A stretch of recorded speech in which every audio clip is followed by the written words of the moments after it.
মানুষের জীবন তো একটাই। আমাদের জীবন একটাই। কিন্তু আমাদের জীবনকে নিয়ে স্বপ্ন কিন্তু একটা নয়। আমাদের এই জীবনকে নিয়ে স্বপ্নের স্তরভেদে ভিন্ন, ভিন্ন। যখন আমরা শৈশবে ছিলাম, একরকম স্বপ্ন দেখতাম। যৌবনে এসে আরেক রকম। তারপরে মাঝ বয়সে এসে আরেক রকম। বৃদ্ধ বয়সে এসে স্বপ্নের শেষ নেই। এখনো আরেক রকম। স্বপ্ন দেখা বন্ধ নাই। বাস্তবতা হচ্ছে যে স্বপ্ন দেখি কেন?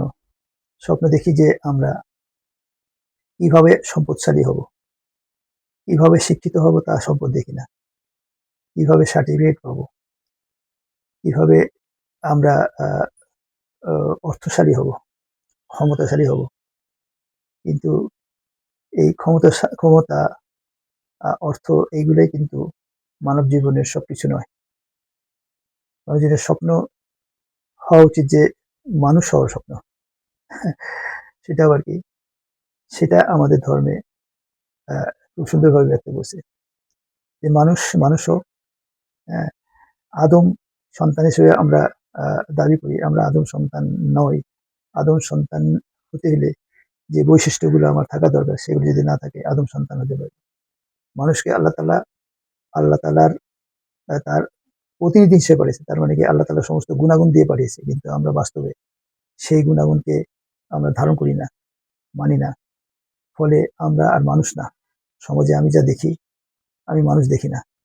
তো আমরা এই মানুষদেরকে নিয়ে আসলে আল্লাহ তাআলা সন্তুষ্ট তো নই। অ্যা সমাজে কেউ সন্তুষ্ট না। তো সমাজ যদি এ মানুষের সাথে মানুষ যদি না হয়, মানুষ যদি মানুষের মতো না হয়, তাহলে এই সমাজ থাকা না থাকা সমান।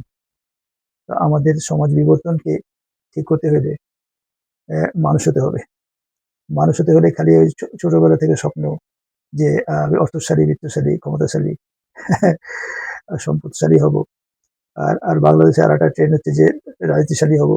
রাজনীতিশালী হলে সবকিছুই পাওয়া যায়। অর্থ, সম্মান, আ এসব কিছু।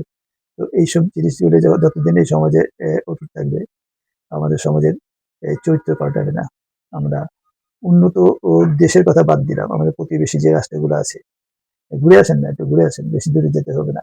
এই নেপালে যান, ভুটান যান বা আশেপাশে ঘুরে আসেন। সিঙ্গাপুর তো এখন উন্নত বিশ্বের সাথে মিলাচ্ছে, তাল মিলাচ্ছে।